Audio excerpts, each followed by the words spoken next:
तो हेलो आदाब सत श्री अकाल राम राम। एक बार फिर आप तमाम लोगों का स्वागत है सफारी मैक्स क्राइम स्टोरी के यूट्यूब चैनल में एक और नई कहानी के साथ। उम्मीद है पूरा परिवार अच्छा होगा, अपना और अपनों का ख्याल रख रहा होगा। नया चैनल है, आप लोगों के लिए एक और नई कहानी है। तो मेरी इस नई कहानी को अपना प्यार देना और मेरे इस नए यूट्यूब चैनल को ज़रूर सब्सक्राइब करना। और मुझे उम्मीद है कि मेरे इस परिवार ने अब तक तो मेरे इस यूट्यूब चैनल को सब्सक्राइब कर भी दिया होगा। तो चलिए अपनी आज की एक और सच्ची कहानी पर चलते हैं, एक और रियल स्टोरी पर। तो कभी देखना तो छोड़िए, सोचिए सिर्फ कि कुछ लोग हों, बीच सड़क हो, सड़क पे बेशुमार गाड़ियां हों और एक गाड़ी सड़क पर लगी हो, सड़क किनारे लगी हो, और कुछ लोग गाड़ी की डिग्गी खोलें और उस डिग्गी में एक के बाद एक 3 लाशों को ठूंसने का काम करें। गाड़ी रुकी हुई है और पीछे सड़क पर जाम लगा है। इन लाशों को ठूंसने की वजह से जाम हो जाता है सड़क। उन लोगों को कोई परवाह नहीं है, कोई फ़िक्र नहीं। वो आराम से गाड़ी की डिग्गी में ऐसे लाश को ठूँसते हैं जैसे वो लोग कोई सामान रख रहे हों। उसके बाद डिग्गी बंद कर देते हैं और गाड़ी चल पड़ती है और बाकी पीछे की जो गाड़ियाँ थीं वो भी चल पड़ती हैं। इस सब चीज़ों को कई लोग देखते हैं, लेकिन किसी को कोई फ़र्क नहीं पड़ता। जिस जगह गाड़ी रोककर वो लाशों को ठूँस रहे थे, वो जगह अब खून से लाल हो चुकी थी। लेकिन फिर भी किसी को कोई मतलब नहीं। अब गाड़ी चलती है, चलते-चलते उन्हें एक जगह लाश को ठिकाने लगाना है। पर बदकिस्मती देखिए उनकी कि गाड़ी का पेट्रोल खत्म हो गया और गाड़ी रुक गई। अब क्या करें? ट्रैफिक भी बहुत है, लाश फेंकें कैसे? फिर आखिर में तय करते हैं कि चलो हटाओ, गाड़ी को यूं ही छोड़ दो, लाश छोड़कर निकल लेते हैं। वहां से पैदल चलते हैं वो लोग, गाड़ी को छोड़कर वहीं बीच सड़क पर, और दूसरी गाड़ी पकड़कर सब अपने अपने घर पहुंच जाते हैं। सोचिए, ऐसा हो सकता है? वो भी देश की राजधानी दिल्ली से मुश्किल 60 किलोमीटर दूरी पर ये सब हो रहा था, ये सब हुआ था। मेरठ नाम आपने सुना होगा और आज की कहानी इसी मेरठ की है। इस कहानी में आपको अच्छा लगेगा सुन के। इस कहानी के 16 साल के बाद अभी 5 अगस्त को कोर्ट का एक फैसला आया और उसी फैसले की ये कहानी है। बात 2000 के शुरुआत की है, 2000 सन की। मेरठ में एक फैमिली रहा करती थी, बहुत ही पढ़ी लिखी, बहुत ही अच्छी फैमिली। फैमिली के जो मुखिया थे वो इंडियन आर्मी में कर्नल थे। उन कर्नल साहब की 2 बेटियां, वाइफ भी एक प्राइवेट स्कूल में प्रिंसिपल थी और दोनों बेटियां भी पढ़ने लिखने में होशियार। पहले स्कूलिंग किया, फिर कॉलेज पूरा किया अपना। क्योंकि फादर कर्नल थे, आर्मी में थे, तो पिता चाहते थे कि उनकी बेटी भी आर्मी ज्वाइन करे, और ख़ास तौर पर बड़ी बेटी। और उस बड़ी बेटी का नाम था शिवा, शिवा साल्या। शिवा साल्या सपना था कि आर्मी ज्वाइन करे उसके पिताजी का, पर आगे कुछ ऐसी रुकावटें आईं और शिवा आर्मी ज्वाइन नहीं कर पाई। इस बात से पिता थोड़े परेशान हुए, दुखी हुए, पर उनको ये सपना पूरा करना था। तो अब इस सपने को कैसे पूरा कराएं, कैसे पूरा किया जाए? तो शिवा के माँ बाप, उन्होंने ये सोचा कि चलो शिवा आर्मी ज्वाइन नहीं कर पा रही है, तो इसके लिए कोई ऐसा लड़का ढूंढते हैं जो आर्मी का हो, जो आर्मी में काम करता हो, आर्मी के लिए काम करता हो। और फिर एक कैप्टन पर नज़र पड़ी, दोनों तरफ से बातचीत हुई, रिश्ता मंजूर हुआ और शिवा और आर्मी के कैप्टन की शादी हो गई। अब शिवा मेरठ को छोड़कर दिल्ली में रहने लगी, क्योंकि कैप्टन का घर दिल्ली में था। सब कुछ ठीक चल रहा था। उधर बड़ी बेटी की शादी के बाद शिवा के फादर की डेथ हो गई, कर्नल साहब की। और अब घर में माँ और एक उनकी बेटी रह गई, छोटी बेटी, घर में अकेली।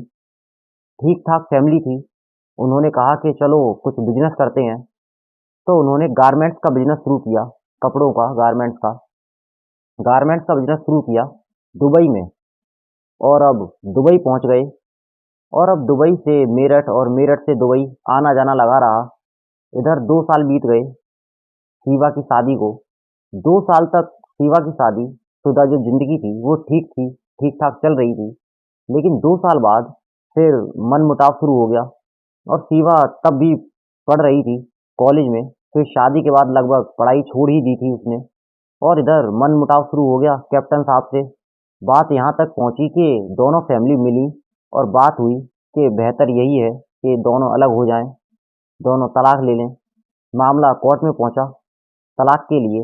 अब इधर केस कोर्ट में तलाक का, उधर मुकदमा चल रहा है। अब इधर शिवा अपने पति का घर छोड़कर, अपने शौहर का घर छोड़कर दिल्ली से वापस अपनी माँ के घर मेरठ में आ रहने लगी। कभी शिवा भी दुबई चली जाती घूमने। अब शिवा मेरठ में रह रही है और इसी दौरान जब ये पूरा मामला चल रहा था तब शिवा की मुलाकात एक शख्स से होती है। उसका नाम था इजलाल। इजलाल वेस्ट यूपी का एक बहुत अमीर शख्स जो मीट का एक एक्सपोर्ट मतलब करोड़पति छोड़िए अरबपति अरबोपति शख्स था वो। उसकी भी जिंदगी ठीक ठाक चल रही है कि तभी एक दिन उसकी नज़र शिवा पर पड़ती है और वो पहली नज़र में शिवा को पसंद करने लगता है। अब इजलाल शिवा से मिलने का बहाना ढूंढता है, उससे बात करने का बहाना ढूंढता है। आखिरकार उसकी शिवा से एक रेस्टोरेंट में मुलाकात होती है। खूब बातें होती हैं, बातों ही बातों में नंबर भी एक्सचेंज होते हैं और धीरे धीरे दोस्ती होती है और दोस्ती प्यार में बदल जाती है। उसके बाद इस दौरान में इधर तलाक की कहानी चल रही है। वो केस चल रहा है तलाक का कोर्ट में। और अब शिवा का नया दोस्त इजलाल उसकी मदद करता है और उसके तलाक की सारी कार्रवाई को अब पूरी करने में, उसके आने जाने में, साथ में आखिरकार तलाक में उसकी मदद करता है और लास्ट में तलाक अपने अंजाम तक पहुंचता है। अब इधर तलाक हो चुका, शिवा और कैप्टन जुदा हो गए। शिवा मेरठ में, माँ कभी मेरठ कभी दुबई। अब शिवा आज़ाद थी तमाम बंदिशों से। अब उसकी ज़िंदगी में एक नया शख्स आ चुका था, उसका दोस्त इजलाल, उसका प्यार, एक बेहद अमीर शख्स। सब कुछ ठीक चल रहा था। कब तक? वो तब तक जब शिवा की ज़िंदगी में एक और दोस्त नहीं आया। और वो एक जो दोस्त था, जो मन ही मन शिवा को चाहने लगा और शिवा भी लगातार उसे दोस्त समझती, दोस्त मानती और शिवा भी उस दोस्त के साथ बातें करती, उसके साथ घूमती, रेस्टोरेंट में जाती, मिलती जुलती, सब कुछ चल रहा था। इधर इजलाल भी उसकी ज़िंदगी में था। धीरे धीरे वक्त बीता। फिर इजलाल और उसके दोस्त के बीच में अब बारीकियां और अमीरी गरीबी, इसका फर्क शिवा की आंखों के सामने से गुजरने लगा कि एक तरफ इजलाल है जो अरबपति है और दूसरी तरफ उसका दोस्त जिसके पास इतने पैसे नहीं है। तो अब शिवा ने इन दोनों में से इजलाल को चुना। अब शिवा इजलाल के साथ घूमती, रहती, बातें करती। इजलाल का एक फ्लैट था दिल्ली में, शिवा वहाँ भी रहती थी। मतलब वो अपना ज़्यादा से ज़्यादा समय इजलाल के साथ बिताने लगी। उसने इजलाल के साथ अपने समय बिताना शुरू कर दिया। अब शिवा को चुनना था इजलाल और अपने उस दोस्त में से। दौलत फिर जीत गई। उधर दोस्त, जो दूसरा दोस्त था, उसको बदलती हुई शिवा को देखकर परेशानी हुई, उसे परेशान हुआ, वो उदास रहने लगा। फिर उसे पता चला कि शिवा की ज़िंदगी में इजलाल नाम का एक शख्स है। अब वो परेशान शिवा से कहता है कि शिकवे शिकायतें जो होती हैं ये सब चलता रहा। अब शिवा दोनों को एक तरह से हैंडल करती रही। पर कब तक? दो नाव पर सवार होकर आप नदी पार नहीं कर सकते। शिवा अपने उस दोस्त से ही मिलती रही और इधर इजलाल से ही मिलती रही। उधर शिवा का वो जो दोस्त था वो उससे मन ही मन में प्यार करता था। शायद पता नहीं शिवा को ये बात पता थी उसके बारे में या नहीं, लेकिन वो इजलाल से प्यार करती थी, इजलाल भी उससे प्यार करता था, ये बात क्लियर थी। अब शिवा दोनों को हैंडल कर रही है। मैंने ही बताया ना, एक नाव पर सवार, दो नाव पर सवार होकर आप नदी पार नहीं कर सकते। फिर एक वक्त आया कि शिवा को लगा कि जो उसका दूसरा दोस्त है वो अब उसके लिए मुसीबत बनता जा रहा है, परेशानी का सबब बनता जा रहा है। एक ही तरफ जाना है, एक तरफ दौलत ज़्यादा थी, तो उसने इजलाल की तरफ का रास्ता चुना। पर अब इसे कैसे हटाएं, अपने उस दूसरे दोस्त को कैसे हटाएं जिसके साथ उसने अच्छा खासा वक्त गुजारा था। उसने भी दोस्ती निभाई थी, और अब दोस्ती ऐसी, बातचीत ऐसी थी कि अब इजलाल को भी उस दोस्त के बारे में, उसकी दोस्ती के बारे में मालूम हो गया कि दोस्त अक्सर साथ में वक्त गुजारते हैं, एक दूसरे का फ़ोन भी देख लेते थे। तो अब यहीं पे एक ऐसा मोड़ आया जहाँ पर शिवा को ये तय करना था कि वो अब क्या करे। शिवा सोचती रही, और आखिरकार उसने एक फैसला किया। फैसला ये था कि इजलाल को कभी ये शक ना हो कि उस दोस्त के साथ उसकी दोस्ती अब भी है, अब भी कायम है, वो उससे मिलना चाहती है, मिलते रहना चाहती है। तो उसने एक प्लान बनाया। धीरे धीरे जब वो इजलाल के करीब गई, तो उसने उसको ये एहसास दिलाया कि कुछ लड़के जो उसके पीछे पड़े हुए हैं, वो उनसे बात नहीं करना चाहती, वो उनसे दोस्ती नहीं रखना चाहती।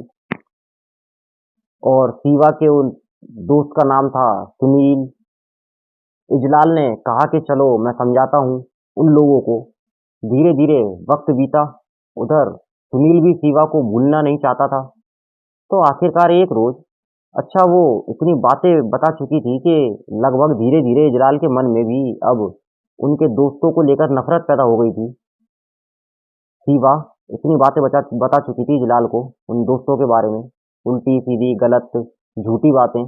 तो इजलाल भी उनके दोस्त के, शिवा के दोस्तों से अब नफरत करने लगा था। तो अब वो अलग अलग तरीके से उनकी बातें बताती, उसकी कहानियां सुनाती, रोहित और उसके, सुनील और उसके दोस्तों की। तो एक रोज उसने कहा कि मैं तुमसे प्यार करती हूँ, लेकिन वो सुनील जो है वो मेरा पीछा करता है, मैं उससे मिलना नहीं चाहती हूँ, मैं उसे देखना भी नहीं चाहती हूँ। वो मुझसे प्यार करता है, पर मैं उससे बिल्कुल भी प्यार नहीं करती। मैं परेशान हो गई हूँ सुनील से।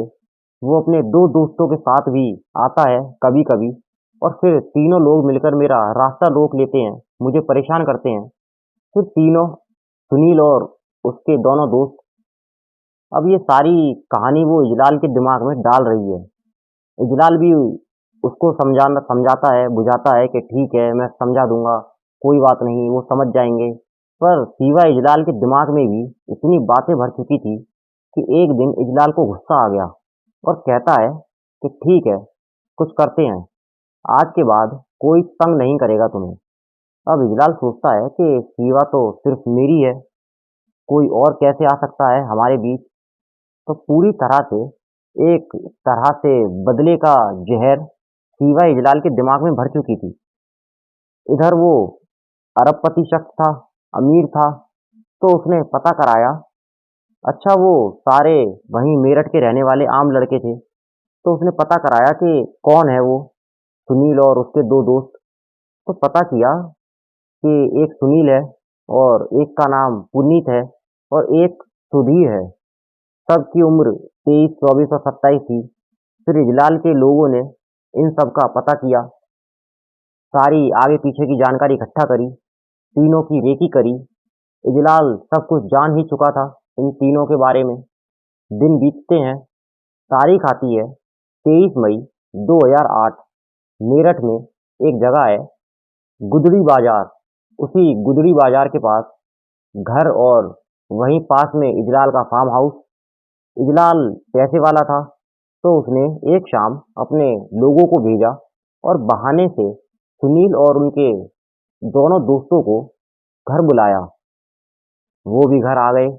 इजलाल ने भी तीनों से बड़ी प्यार से बात करी, फिर उनको शराब पिलाई। इजलाल भी साथ में तीनों के शराब पी रहा था, और इन लोगों ने घंटों शराब पी। शराब पीकर वो तीनों नशे में आ गए, पीने वाले भी और पिलाने वाला भी। फिर जब तीनों नशे में ज़्यादा हो गए, तब इजलाल ने अपना असली रूप दिखाया। इजलाल ने इशारा किया, तो उसने उनके करजन और दोस्त वगैरह सब आ गए इजलाल के।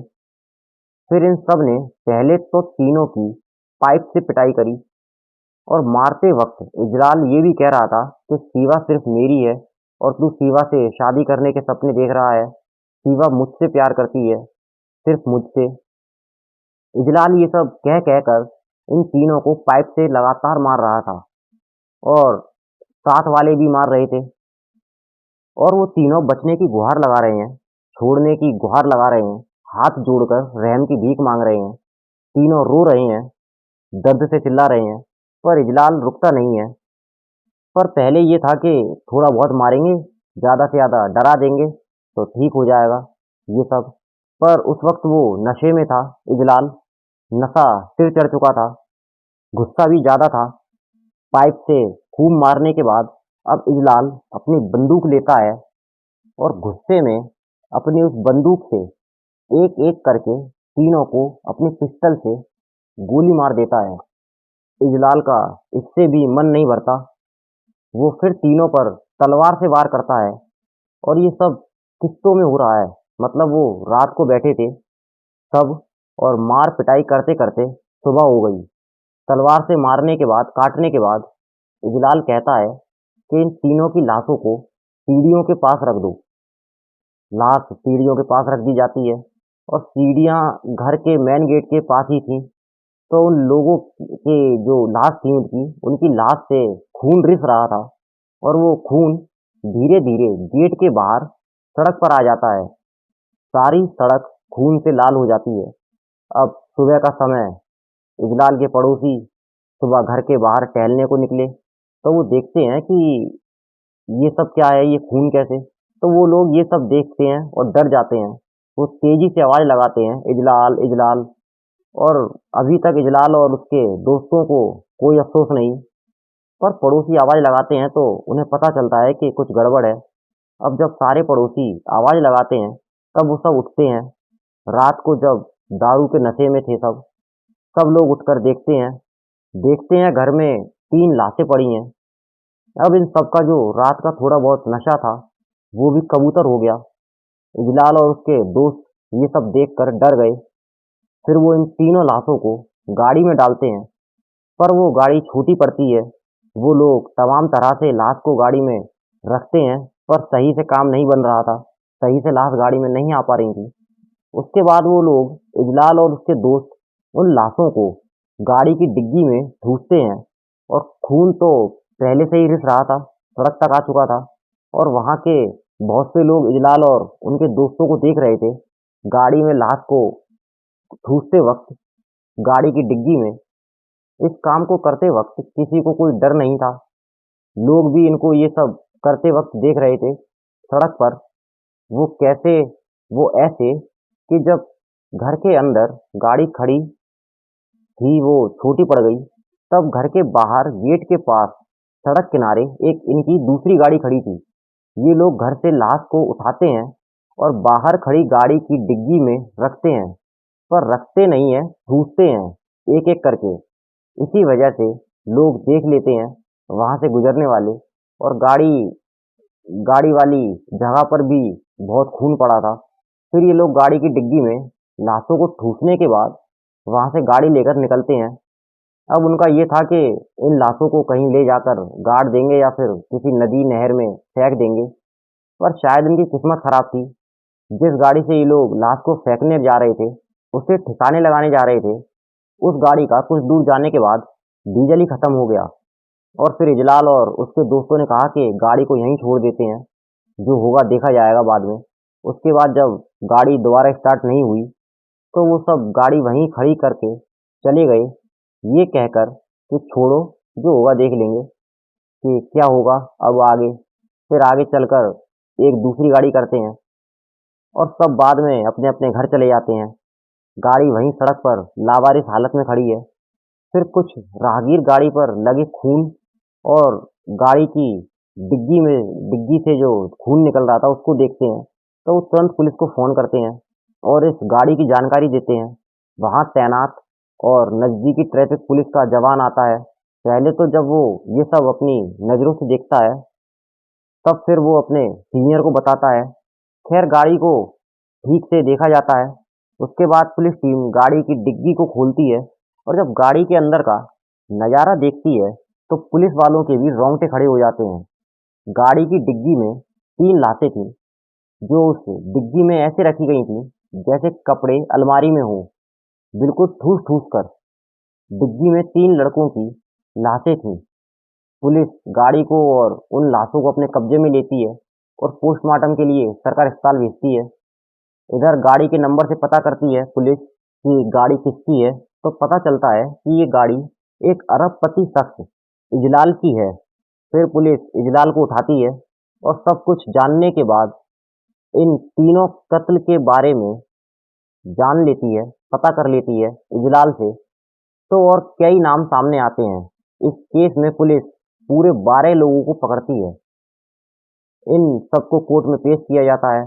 वहाँ इजलाल कह देता है कि मैंने अपनी गर्लफ्रेंड के कहने पर इन तीनों को मारा था और इसी ने मुझे उकसाया था। जो मेरी गर्लफ्रेंड थी उसने ही मुझे उकसाया था इन्हें मारने के लिए, वरना मैं ऐसा कभी नहीं करता और ना ही कभी ऐसा कुछ करने की सोची मैंने। शिवा के उकसाने के बाद, शिवा के गुस्सा दिलाने के बाद, शिवा की वो तंग, तकलीफ, परेशानियों वाली बातों के बाद मैंने उन्हें मार दिया। हालांकि मैं उन्हें मारना नहीं चाहता था, पर जब कुछ ये जो कुछ भी हुआ वो सब नशे में हुआ और प्यार के नशे में हो गया। अब इधर धीरे धीरे जिन लोगों के नाम इजलाल ने लिए, पुलिस उन्हें उठाती है। पर सबसे पहले पुलिस शिवा को उठाती है। इन सब पर कोर्ट में केस चलता है। जब कोर्ट में केस चलता है उसके बाद सीधे कोर्ट से इन्हें जेल भेज दिया जाता है। ये सब जेल जाते हैं। पर हमारे यहाँ का कानून भी एक नंबर का है। 2008 में 3 कत्ल और इजलाल और शिवा, इन दोनों को 2010 में जमानत मिल जाती है। वाह क्या कानून है। जमानत पर दोनों बाहर आते हैं, एक दूसरे से मिलते हैं। फिर उसके बाद शिवा दुबई चली जाती है, क्योंकि इन सब में शामिल होने का और जेल जाने का वहाँ सबको पता चल चुका था, मेरठ में और दिल्ली में, उस एरिया में पूरे में। तो उसको मुंह छुपाने के लिए कोई जगह नहीं मिल रही थी, इसलिए वो दुबई चली जाती है। हमारे देश का कानून जमानत वाला शख्स जो जमानत से बाहर है वो देश से बाहर नहीं जा सकता।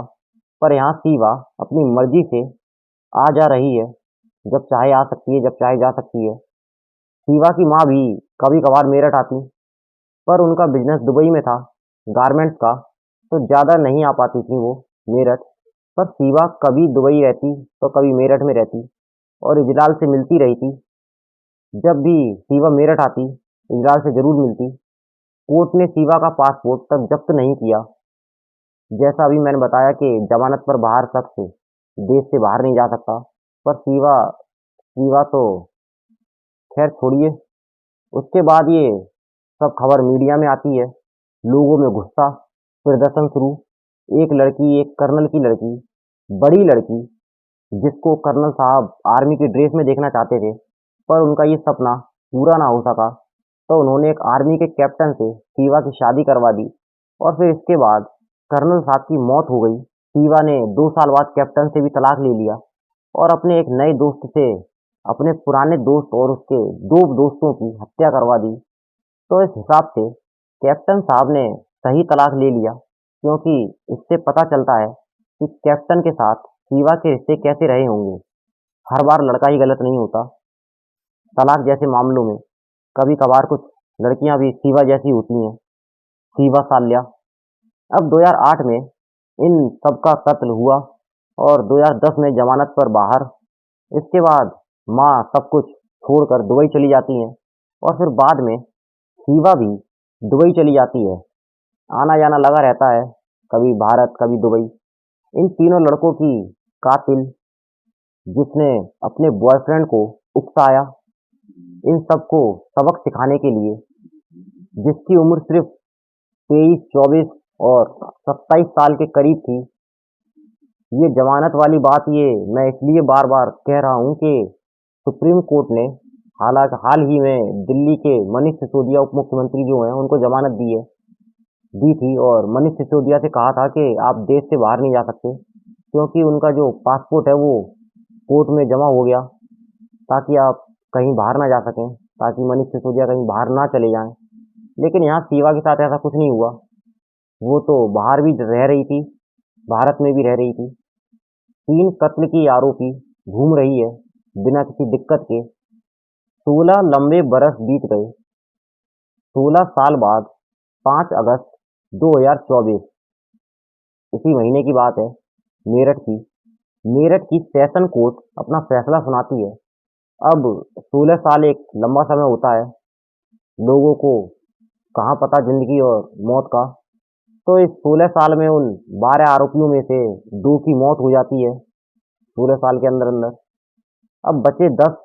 अब कोर्ट में ये केस लास्ट में था, मतलब अपने फाइनल स्टेज पे था ये केस।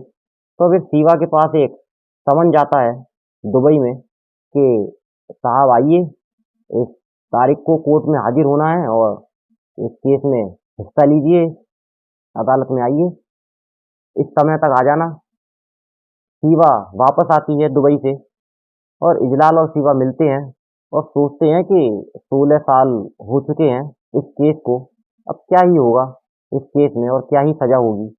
बस इसी बात को ध्यान में रखकर शिवा इंडिया आती है और क्या होगा, छूट जाएंगे वो सब 10 के 10 लोग कोर्ट में हाजिर होते हैं शिवा और इजलाल को मिलाकर।